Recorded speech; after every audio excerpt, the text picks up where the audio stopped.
Bismillahirrahmanirrahim. Assalamualaikum warahmatullahi wabarakatuh. Alhamdulillahirabbil alamin. Wassalatu wassalamu ala nabiyyina wa rasulina Muhammadin wa ala alihi wa ashabihi wa man tabi'ahum bi ihsan ila yaumiddin. Amma ba'd. Alhamdulillah, kembali pada malam hari ini kita duduk bersama di masjid ini, salah satu rumah Allah Subhanahu wa taala, tentunya untuk kembali melanjutkan kajian yang biasa kita lakukan. Pada malam hari ini melanjutkan kajian kitab Al-Adabul Mufrad, kitab adab yang disendirikan oleh Al-Imam Al-Bukhari rahimahullah. Di malam hari ini kita masuk di bab ke-44 dan akan masuk di hadits ke-83. Kita langsung saja. Qala al-Imam Al-Bukhari rahimahullah, babun man kariha ayyatamanna mautal banat. Bab siapa saja yang membenci, tidak suka, mengharapkan meninggalnya anak perempuan. Ini kelanjutan dari bab-bab sebelumnya.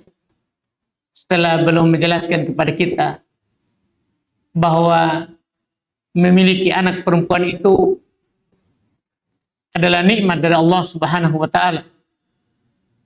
Bahkan telah ditegaskan mereka adalah hijab dari api neraka dan menjadi sebab kita masuk ke dalam surga. Tentunya kita tidak boleh mengharapkan mereka setelah ada. Tidak boleh mengharapkan mereka keluar dari dunia ini. Ini sekali lagi penulis ingin menegaskan kepada kita bahwa perempuan itu dimuliakan dalam Islam, berlawanan dengan kebiasaan sebelum Islam.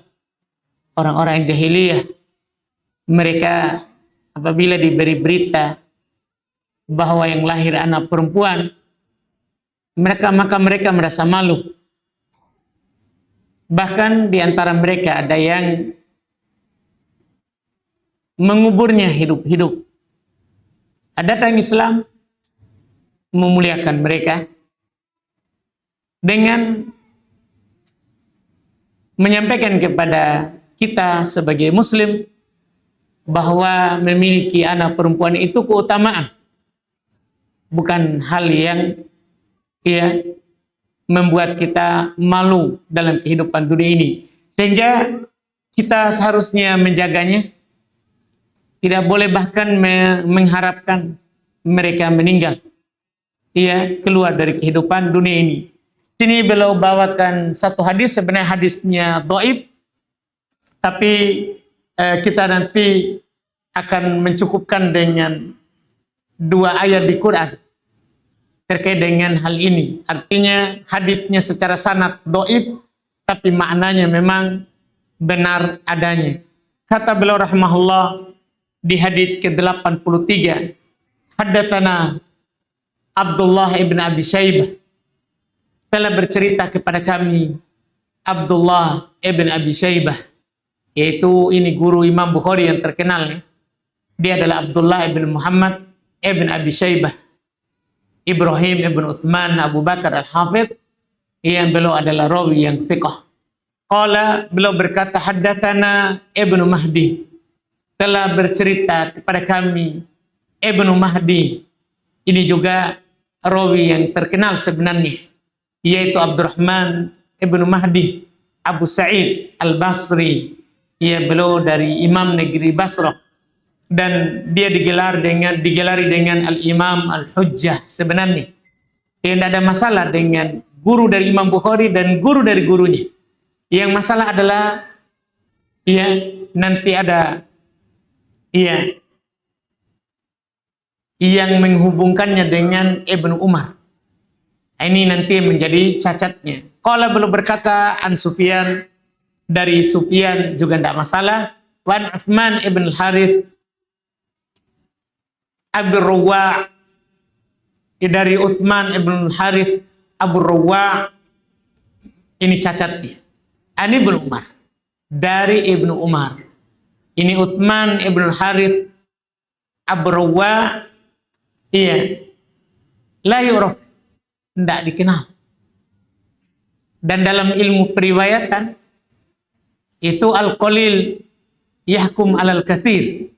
Yang sedikit itu yang menghukum yang banyak. Ini bedanya dalam periwayatan hadis. Walaupun yang banyak itu kuat, tapi kalau ada satu orang yang cacat di dalam penukilan, itu hadisnya cacat. Karena yang sedikit dalam ilmu ini menjadi hukum terhadap yang banyak. Menjadi hukum terhadap yang banyak. Ini yang menjadi cacatnya. Dia adalah rawi yang tidak dikenal. Sehingga sanadnya dhaif. Qala dia berkata, Ani Ibnu Umar. Dari Ibnu Umar. Yaitu Abdullah Ibnu Umar Ibnu Khattab. Radhiyallahu ta'ala anhu. Qala beliau berkata, Anna rajulan kana indah. Ada seorang lelaki di sisinya. Walahu banat. Dan dia memiliki beberapa anak perempuan. Fatamanna mautahun. Dia pun mengharap putri-putrinya itu meninggal. Faghadiba Ibnu Umar. Maka Ibnu Umar ketika mendengar itu beliau pun marah. Ya. Faqala, maka Ibnu Umar berkata, anta tarzukuhun. Kamu yang memberinya rezeki, kenapa kamu ingin dia meninggal? Iya, kamu yang memberi mereka rezeki.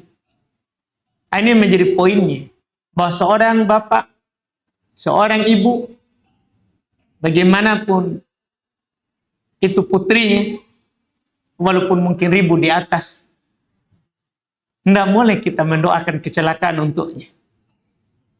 Iya, tidak boleh, apalagi mengharapkan dia meninggal saja. Tidak boleh. Ini hadis secara sanad dhaif, tapi saya ingin sebutkan kepada kita dua ayat di Quran supaya kita paham bahwa ini kita ada pendukung yang sangat kuat terkait dengan anak yang kita punya. Tidak boleh kita mengharapkan dia meninggal. Ada ayat di surat Al-Isra 31. Allah Subhanahu wa taala katakan, wala taqtulu auladakum khasyata imlaqin. Nahnu narzukuhum wa iyyakum. Ini yang menjadi poin kita. Iya. Inna qatlahum kana khita'an kabira. Allah katakan, jangan kamu membunuh anakmu karena takut miskin. Iya. Karena takut miskin. Setelahnya Allah katakan, nahnu narzukuhum. Kami yang memberi mereka rezeki. Wa iyyakum, dan juga kami yang memberi kalian rezeki. Yaitu kita ini bisa hidup dari kecil sampai sekarang besar, punya anak. Siapa yang memberinya rezeki? Kan begitu pertanyaannya. Ya, kita ini diberi rezeki oleh Allah. Allah yang menanggungnya. Demikian pula anak-anak yang kita lahirkan. Itu bertambahnya anak, bertambah rezeki. Tidak berkurang dengan bertambahnya itu anak. Kami, kata Allah, kami narzukuhum. Kalau dalam dunia bahasa Arab, Pak, narzuku di sini fi'il mudhari. Menunjukkan makna sekarang dan yang akan datang. Kalau kita belajar bahasa Arab. Kami yang akan memberi mereka rezeki. Kapan? Sekarang dan setelah sekarang. Hari ini dan hari esok. Itu kandungan fi'il mudhari. Kata kerja bermakna sekarang dan akan datang. Iya, Allah tidak pakaikan madi, kata kerja lampau. Iya. Yang Allah tanggung adalah rezekinya sekarang dan rezekinya di masa yang akan datang. Ini di Al-Isra. Setelah itu juga Allah ingatkan, membunuh mereka adalah suatu dosa yang besar. Ada ayat juga di Al-An'am. Al-An'am 151. Wala taqtulu auladakum min imlaqin. Sama nahnu narzukukum wa iyyahum. Ini yang saya mau kasih tahu sebentar. Kalau tadi anak baru bapaknya, orang tuanya. Kalau di sini orang tuanya baru anak. Kata Allah, jangan kamu membunuh anak-anakmu karena kemiskinan. Kalau tadi karena takut miskin di masa yang akan datang. Kalau sini karena kamu dalam keadaan susah. Sesusah apapun, jangan kamu bunuh anak. Iya.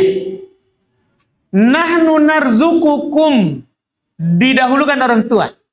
Kalau tadi orang tua dibelakangkan. Kami yang memberi kalian rezeki sebagai orang tuanya, wa iyyahum, dan kami yang memberi mereka juga rezeki. Iya. Kita diberi rezeki oleh Allah, juga anak-anak kita diberi rezeki oleh Allah Subhanahu wa taala. Ini dua ayat terkait dengan anak secara khusus. Adapun terkait dengan keumuman kita tentunya, iya, kita ini dicipta oleh Allah bukan untuk mencarikan makan dan mencarikan rezeki untuk Allah. Iya, kita ini dicipta oleh Allah, dikeluarkan di bumi ini, Allah yang menanggung rezekinya. Secara umum, Allah katakan di Quran, "Wa ma min dabbatin fil ardi illa 'ala Allahi rizquha." Tidak ada satupun yang melata di bumi ini, apakah berjalan dengan empat kakinya, atau dua kakinya, atau berjalan dengan perutnya. Semua yang penting dia melata di muka bumi ini. Kecuali pasti atas Allah tanggungan rezekinya. Allah yang menanggung rezekinya. Iya. Semuanya. Masuk jangankan kita manusia. Bahkan jangankan yang mukmin, yang muslim, yang kafir pun Allah yang memberinya rezeki. Dan dia termasuk yang melata di bumi ini. Iya. Bahkan kita tidak akan meninggalkan dunia ini sebelum rezeki kita cukup yang telah dituliskan untuk kita. Kata Nabi Shallallahu Alaihi Wasallam dalam hadits lain, "Anna nafsan lan tamuta hatta tastakmila rizqaha." Sungguh, iya, satu jiwa tidak akan mati, tidak akan meninggalkan dunia ini hingga ia menyempurnakan rezekinya. Hingga ia menyempurnakan rezekinya. Ini yang ditegaskan oleh Nabi kita Muhammad sallallahu alaihi wa ala alihi wasallam, yang semuanya dari ayat ini dan hadis yang telah kita baca tadi itu, ya, menunjukkan bahwa tidak ada seorang pun di antara kita dalam, ya, kehidupan dunia ini melainkan hidup berjalan di atas nikmat Allah Subhanahu, ya, wa ta'ala dan di atas rezeki dari Allah Subhanahu wa ta'ala. Terlalu banyak ayat dan hadis terkait dengan ini yang disebutkan di Quran. Tapi yang menjadi poin kita, pembahasan kita adalah terkait dengan keturunan yang kita miliki. Jika itu telah kita dapatkan, maka kewajiban kita adalah untuk menjaganya, ya, seperti di hadis-hadis yang ada di pertemuan sebelumnya, untuk kita jaga, menjamin pakaiannya, menjamin makanannya, ia berusaha mencarikan rezeki untuknya. Iya. Dan itu juga di samping kewajiban, itu bernilai sedekah. Iya, bernilai sedekah. Kata Nabi sallallahu alaihi wasallam, "Ma at'amta nafsak fahuwa laka shadaqah, wa ma at'amta waladak fahuwa laka shadaqah, wa ma at'amta zaujak fahuwa laka shadaqah." Kata Nabi, apa yang kamu beri makan dirimu, kamu dapat rezeki, kemudian kamu belanjakan untuk dirimu, itu bagimu sedekah. Kadang kita mungkin menganggap bahwa sedekah itu kalau kita kasih orang. Ada celengan lewat, sedekah dulu. Enggak. Kalau kita dapat rezeki, kemudian kita belanjakan untuk diri kita, itu sedekah juga. Wa ma at'amta waladak fahuwa laka shadaqah. Dan apa yang kamu beri makan untuk anakmu, maka itu bernilai sedekah. Apa yang kamu wa ma at'amta zaujak fahuwa laka shadaqah. Apa yang kamu beri makan kepada istrimu, itu bagimu tercatat sedekah. Itu tercatat sedekah. Diri, anak, istri. Semua bernilai sedekah. Semua bernilai sedekah. Yang menjadi poin kita di hadis ini adalah anak. Alhamdulillah, kita punya anak. Ada lagi tempat tak untuk bersedekah. Tidak boleh kita mengharapkan terputus itu kebaikan. Mengharapkannya meninggal. Iya. Ya kalau memang ajalnya, ya wajib kita bersabar. Sampai segitulah keutamaan yang Allah Subhanahu wa ta'ala berikan kepada kita. Iya, seperti yang Nabi nasihatkan kepada seorang perempuan yang meninggal itu anaknya. Iya. Nabi berkata kepadanya, "Isbiri." Wah, tasibih. Kalau sudah meninggal mau diapa? Iya. Bersabarlah kamu dan harapkanlah pahala dari Allah. Harapkan pahala dari Allah. Itu kalau meninggal. Tapi kalau hidup, di situ kita harapkan pahalanya. Kita memberinya pakaian, memberinya makan, ya, itu sedekah. Itu harus kita pahami. Karena hal yang terbiasa di sekitar kita, sedekah itu kalau kita beri orang. Itu hal yang biasa, yang sudah tertanam di sekitar kita, bahkan di dalam diri kita. Iya. Padahal kita cari rezeki hari ini. Iya. Kemudian nanti malam kita pergi makan. Diri kita makan. Yang kita dapat hari ini. Sedekah juga itu. Sedekah pada diri sendiri. Iya. Sedekah pada diri sendiri. Kemudian kita kasih kepada anak kita, kasih kepada istri kita, itu adalah sedekah. Dan Ibnu Qudamah rahimahullah dalam pembahasan fikih ini menukil kesepakatan di kalangan ulama fikih seluruh madhab bahwa seorang ayah itu wajib memberikan nafkah kepada anaknya, sebagaimana dia wajib memberikan nafkah kepada istrinya. semampunya. Iya. Bagi orang yang dimudahkan rezekinya, dia lapangkan. Dia lapangkan, dia luaskan. Belanja untuk istrinya dan anaknya. Bagi orang yang disempitkan, ya, dia sesuai dengan kemampuannya, tidak gugur kewajiban itu.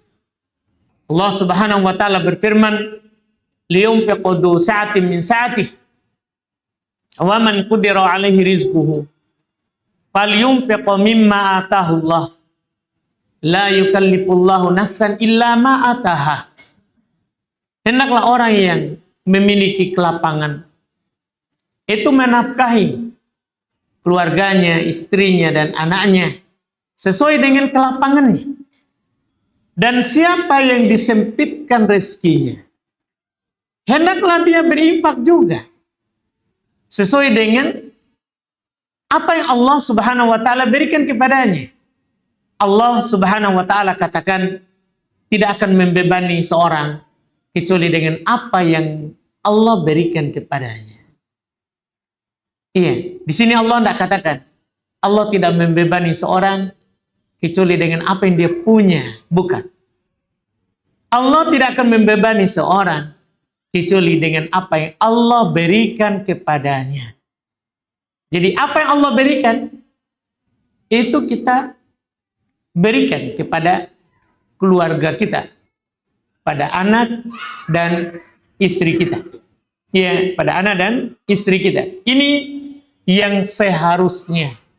Iya, makanya hal ini menjadi hal yang mendasar dalam bab adab, bahwa anak itu kita diwajibkan untuk memberikan nafkah yang cukup untuknya. Dan kalau kita punya lebih dari satu anak, tentunya harus adil dalam pemberian. Iya, pernah di zaman Nabi Sallallahu Alaihi Wasallam datang Bashir pada beliau menanyakan ingin Rasulullah bersaksi atas pemberiannya terhadap anaknya, yaitu Nu'man. Karena kebahagiaannya lahir anak, dia beri itu anaknya sesuatu. Maka istrinya mengatakan kepadanya, persaksikan Rasulullah atas pemberianmu itu. Kan dulu kan tidak ada dibilang kayak kita sekarang notaris apa semua. Istrinya mau Rasulullah bersaksi atas pemberiannya itu kepada anaknya. Sampainya di Rasulullah, malah Rasulullah bertanya, kamu kasih semua anakmu seperti itu? Yang lain? Iya. Dia bilang, tidak. Kata Rasulullah, saya tidak akan bersaksi atas hal yang seperti itu. Iya, nah ini kalau kita memiliki lebih dari satu anak, ya kalau beri satu, beri juga yang lain. Ya, walaupun tidak harus sama ukurannya, tidak harus sama bentuknya. Tentunya beda ukuran yang kakak dengan adik, beda bentuknya yang laki-laki dan perempuan. Tapi kalau masalah pemberian, kita beri yang satu, beri juga anak yang lain. Itu bentuk penjagaan Islam terhadap setiap hak dari hak anak. Dari hak anak. Iya. Ini yang belum sampaikan di bab ini. Setelah itu, belum sampaikan lagi bab berikutnya. Iya. Babun al-waladu mabkhalatun majbanah. Ini hakikat kenyataan.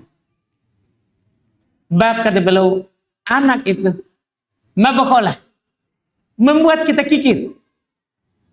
Majbanah. Membuat kita menjadi penakut. Banyak sekali kita ini terpenjara dengan anak kita. Iya.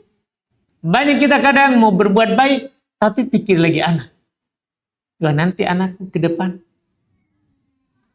Iya, mau makan apa? Ini bagus diikutkan babnya tadi dengan ini. Seakan-akan kesalahan kita di sini adalah seakan-akan rezekinya itu anak di tangan tak. Padahal tadi Allah tegaskan, Allah yang menanggung rezekinya dan kalian. Kami yang memberi rezeki kalian dan mereka. Dan mereka, bukan kita. Tapi namanya anak itu mabakholah, membuat kita kikir. Majabanah, membuat kita jadi penakut. Ini hakikat daripada anak itu. Oleh karena itu di Quran, Allah Subhanahu wa ta'ala ingatkan kita tentang anak itu.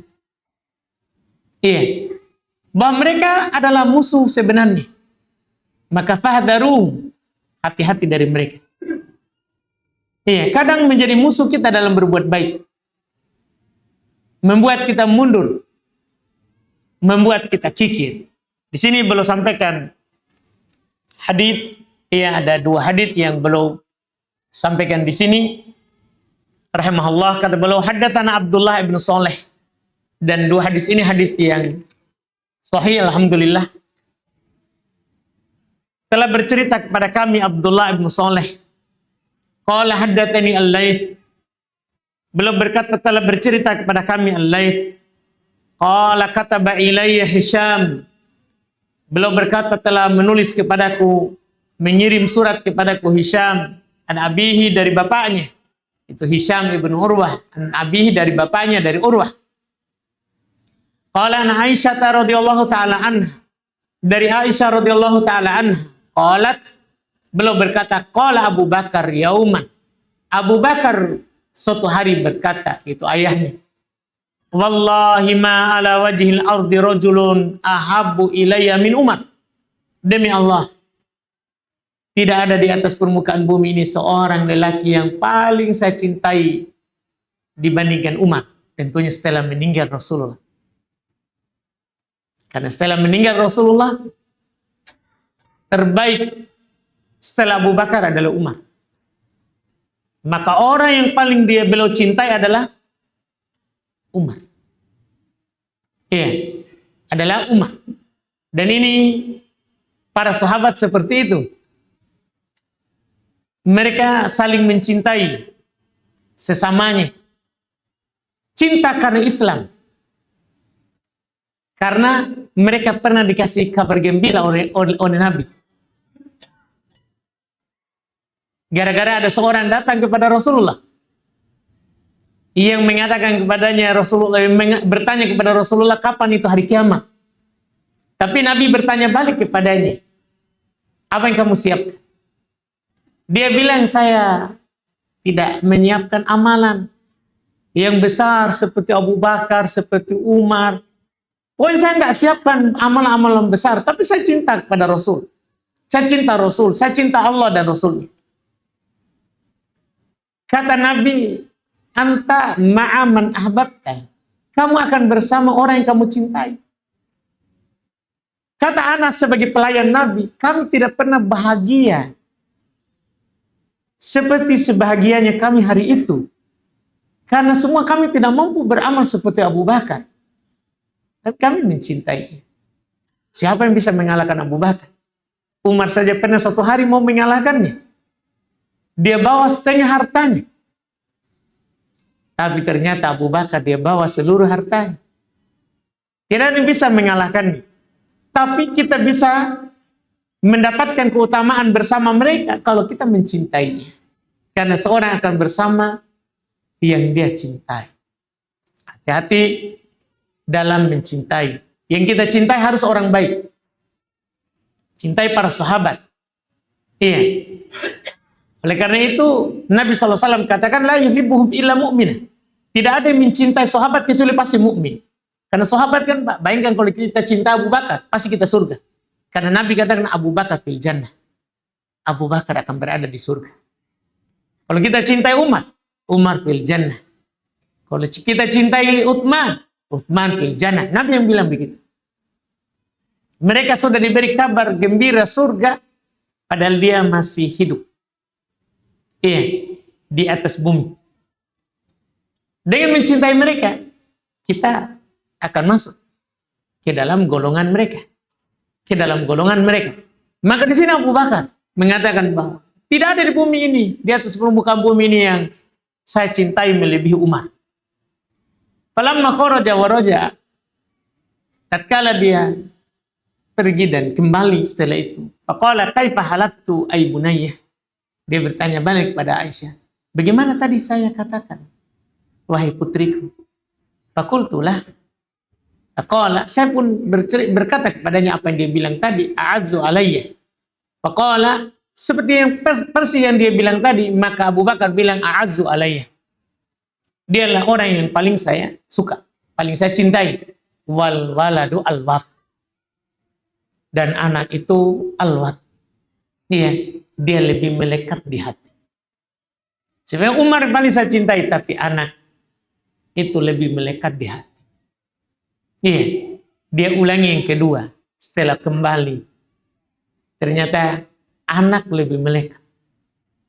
Iya, ini menunjukkan bahwa sesuai dengan judul tadi, kadang anak itu, kadang kita tahu yang lain lebih baik daripada anak kita, tapi anak lebih melengket di hati kita. Lebih melengket di hati kita. Setelah itu belum sebutkan hadis kedua, sebagai penutup kita sebutkan, haddatsana Musa qala, ya, telah bercerita kepada kami, habis waktu, saya kira jatuh. Telah bercerita kepada kami Musa, qala, beliau berkata, haddatsana Mahdi ibn Maimun. Telah bercerita kepada kami Mahdi ibn Maimun, qala, beliau berkata, haddatsana Ibn Abi Ya'qub. Telah bercerita kepada kami Ibn Abi Ya'qub. Ani bin Abi Nu'm, dari Ibn Abi Nu'm, qala, kuntu syahidan Ibn Umar, itsa'alahu rajulun andamil ba'udah. Dari Ibn Abi Nu'm dia berkata, saya menyaksikan, hadir di sisi Ibnu Umar ketika ada seorang lelaki bertanya tentang darah ba'udah, lalat, penyamuk. Gimana kalau kita membunuhnya? Ya, bagaimana kalau kita membunuhnya? Bertanya tentang darah, ya, lalat. Cuman yang menarik di sini, Ibnu Umar bertanya kepadanya, mimman ant? Kamu dari mana? Masalahnya di Madinah ini, masa anda tahu hukum bunuh lalat, bunuh nyamuk? Ya kalau mengganggu kan boleh dibunuh. Makanya kamu dari mana? Kalau kata orang itu, min ahli Irak. Saya dari Irak. Faqala, kata Ibnu Umar kepada teman-temannya di situ, unduru ila hada. Perhatikan ini orang dari penduduk Irak. Kan dia punya sejarah yang cukup, tentunya tidak bagus sekali mereka. Penduduk Irak lah yang datang memberontak pada Umar. Uthman. Mereka juga ya, orang sana lah yang membunuh Ali saat keluar sholat subuh Ramadan. Tapi ini yang masalah, itu kan Khawarij. Di sana pusatnya juga Syiah dari dulu begitu. Iya. Makanya Umar berkata, berarti ini orang. Yas'aluni an damil ba'udah. Dia bertanya kepadaku tentang darah lalat, nyamuk. Waqad qatalu ibnu Nabi. Tapi mereka telah membunuh cucu Nabi. Siapa yang mereka bunuh? Husain. Husain. Ini sejarahnya panjang, Mbak. Di daerah Karbala dia bunuh di Muharram. Ini kan Muharram ini. Iya, di bulan Muharram. Saat itu ya mereka tipu daya, begitulah Syiah dari dulu begitu. Iya, Syiah tidak bisa dipercaya dari dulu. Dia meminta Husain. Iya. Husain kan di Madinah. Kan bapaknya yang pindah ke sana. Belum pindahkan pemerintahan waktu itu ke Irak. Karena lebih dekat kepada futuhat, kemenangan negeri yang dikuasai oleh kaum muslimin sudah lebih luas di luar lingkaran Arab di masa Umar. Jadi Ali waktu khilafah menjadi khalifah belum pindahkan ke sana. Pemerintahan kaum muslimin Makkah Madinah gubernur saja. Pusatnya di sana. Iya. Waktu itu mereka bersurat minta kepada Al-Husain untuk datang ke sana. Datang ke sana. Sampai di daerah Karbala mereka melakukan tipu dayanya itu. Melakukan tipu dayanya itu. Iya. Intinya singkat cerita dia bunuh. Mereka membunuhnya. Mereka membunuhnya. Ibnu Umar ini mengatakan, lihat ini orang penduduk Irak bertanya tentang darahnya lalat. Padahal mereka telah membunuh cucunya Nabi. Iya, cucunya Nabi. Sami'tu Nabiya sallallahu alaihi wasallam yaqul huma raihanai minad dunya. Al Hasan dan Al Husain itu adalah bagikan parfum bagiku di kehidupan dunia ini. Karena keduanya adalah pemuda dari penghuni surga. Pemuda dari penghuni surga. Tapi mereka bunuh. Mereka membunuhnya. Ini ucapan dari Ibnu Umar. Mereka merasa besar membunuh nyamuk, membunuh lalat. Tapi membunuh orang tidak. Membunuh orang tidak. Tapi kita tidak mau perpanjang di sini. Poin kita sebenarnya yang terakhir. Ucapan Nabi. Keduanya adalah di kehidupan dunia ini adalah seperti minyak wangi dari kehidupan dunia ini. Yaitu poin pembahasan kita terkait dengan anak. Anak itu penyejuk mata. Iya. Anak itu adalah seperti minyak wangi untuk kita. Yang kita butuhkan. Hiasan untuk kita. Keindahan untuk kita. Kita membutuhkannya. Kita membutuhkannya. Iya. Ini yang mau disebutkan oleh penulis sini. Kalau kita melihat dua hadits ini, tidak ada penyebutan langsung terkait dengan judul bab. Iya. Tapi ada seandainya penulis menyebutkan hadits dalam riwayat yang lain, itu lebih tepat. Itu adalah lebih tepat dan lebih langsung dari Nabi Shallallahu Alaihi Wasallam, bahwa Nabi SAW memang mengatakan al-walad adalah majbanah mabqalah. Anak itu adalah membuat kita menjadi penakut. Anak itu membuat kita menjadi kikir. Dan ada satu tambahan lagi yang tidak disebut oleh penulis, anak juga adalah mahzanah. Anak juga itu membuat kita sedih. Anak itu membuat kita juga sedih. Ini hal-hal yang disebutkan oleh Nabi Shallallahu Alaihi Wasallam terkait dengan anak yang kita punya. Dan kita sudah ada di Quran. Boleh kita nanti baca ini sebagai penutup. Kita sebutkan ya ada ayat di Quran yang bahkan lebih daripada sekedar ia dikatakan sebagai ya majbanah ya atau mabqalah, membuat kita menjadi penakut ya atau membuat kita menjadi orang yang kikir.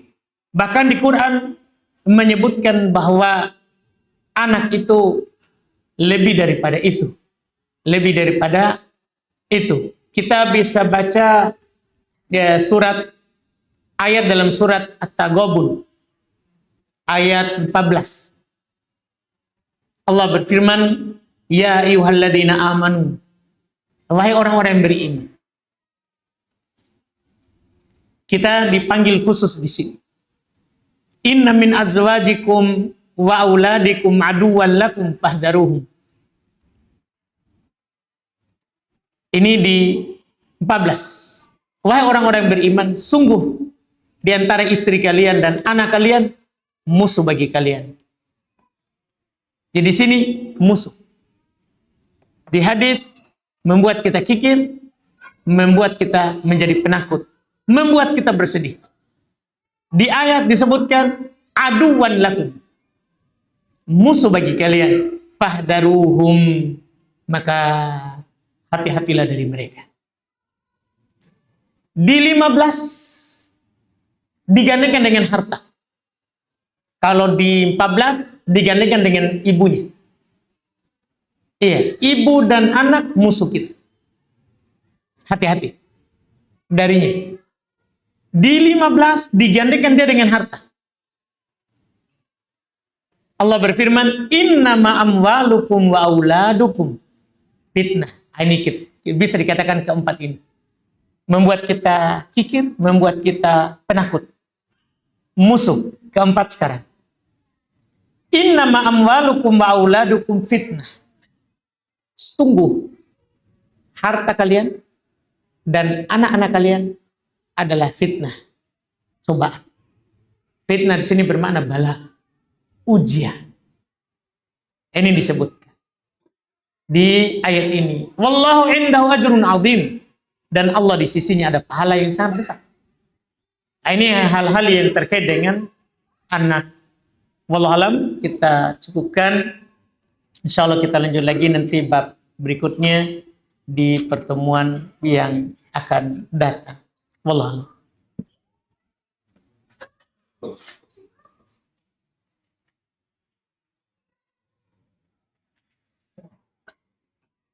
Ini pertanyaan bahaya ya. Ustaz, bolehkah nonton Piala Dunia? Dan bolehkah pilih negara non-muslim sebagai idola sepak bola? Iya. Ini musim begini kita akan dikeroyok oleh orang banyak. Iya. Karena kita kemana-mana ya, pasti yang dibicarakan itu. Iya. Ini yang jelas kita di dalam kehidupan dunia ini, saya sering sebut seperti apa yang dikatakan oleh Syekh Ibnu Taimiyah rahimahullah, kita hanya bisa ingatkan bahwa kita dalam kehidupan ini harus warok, bukan zuhud Pak ya. Warok namanya. Zuhud itu kan meninggalkan hal yang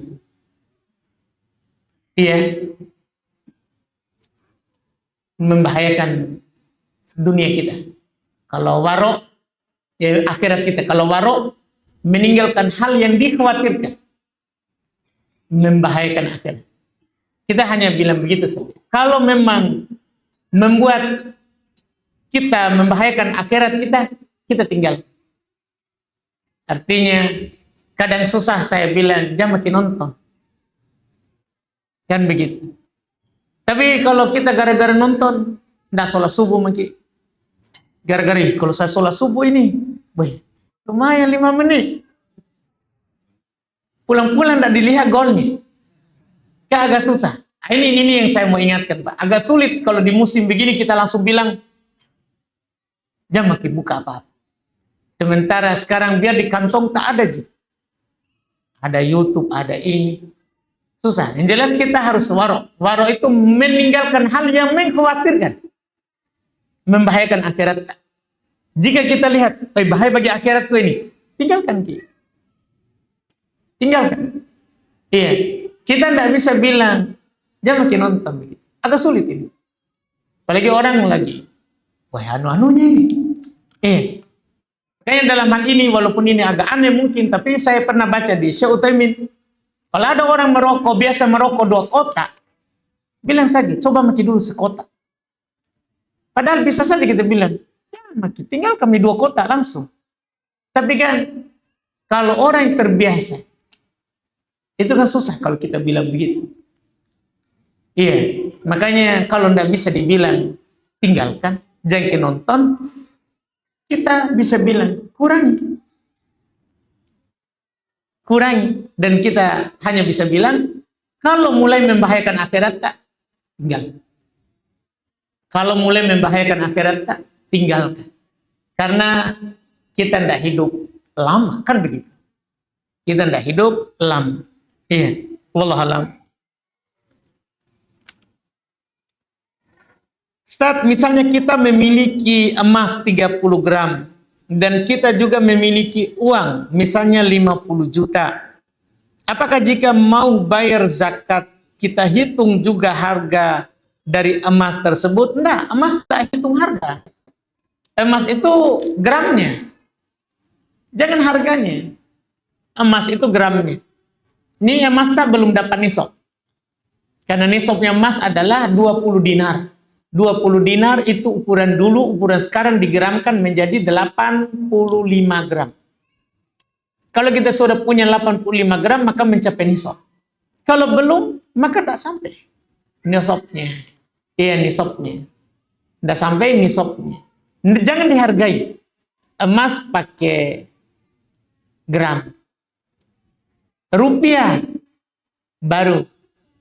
Kita bertanya, rupiah itu ikut ke harga apa? Ikut ke nisab apa? Begitu pertanyaannya. Maka jawabannya rupiah itu bisa ikut ke nisab emas, bisa ikut ke nisab perak. Nisab emas adalah 85 gram, 20 dinar. Nisab perak adalah 200 dirham. 200 dirham adalah 595 gram. Jadi lebih banyak gramnya kalau perak. Iya, dia tapi harganya murah. Jadi saling menutupi seimbang. Iya, dia 595 gram nisabnya. Kalau kita sudah dapat nisab uang tak, nisab perak, sudah wajib zakat. Atau sudah dapat nisab emas, sudah wajib zakat. Salah satunya. Salah satunya. Jangan tunggu emas baru kita zakat. Maksudnya nisabnya. Kapan sudah masuk nisab perak, wajib zakat. Apalagi sudah masuk nisab emas, pasti sudah masuk juga perak. Kalau perak emas, enggak, dia pakai gram. Tidak bisa digabungkan dengan uang. Nanti zakatnya saja baru. Misalnya ini emas 30, ada 85 gram. Kita enggak bisa pecahkan untuk dikeluarkan zakatnya. Maka boleh kita zakat dengan uang. Nilainya, baru itu. Nilainya. Zakatnya emas dan perak adalah 1/40. Demikian pula zakatnya uang rupiah. 1/40. Jadi yang kita punya itu bagi saya 40. Hasilnya zakatnya. Itu dihitungan Nabi. Itu dihitungan Nabi, wallahualam. Ada pertanyaan lagi? Ada sopir bertanya, saya tidak bisa jawab. Dia dapat pesanan dari orang asing, namun turis ini. Tapi turis ini agamanya Kristen. Dia dipesan untuk mengantar ke kelenteng Cina. Dia tanya sama saya, bagaimana hukumnya? Saya bilang, yang saya tahu Ustaz Dul pernah jelaskan, kalau orang Kristen diantar ke gereja itu benar. Tapi kalau itu saya tidak tahu, saya nanya sama Ustaz. Jam sudah pakai jawab. Aman nih. Sama di ilahnya adalah tempat ibadah. Makanya ketika sahabat bernadar menyembelih di Buana, Nabi tidak tanya gerejanya. Nabi tanya kepadanya, apakah di dalamnya ada berhala yang disembah? Dia bilang tidak. Apakah ada perayaan musyrik di situ? Tidak. Kata Nabi, penuhi nadar, sembelih di sana. Berarti bukan. Nah, jadi cocok jawaban itu tahu. Aman. Alhamdulillah. Kita cukupkan, alhamdulillah. Sudah jadi mufti juga beliau. Alhamdulillah. Kita cukupkan. Subhanallah, alhamdulillah. Assalamualaikum warahmatullahi wabarakatuh.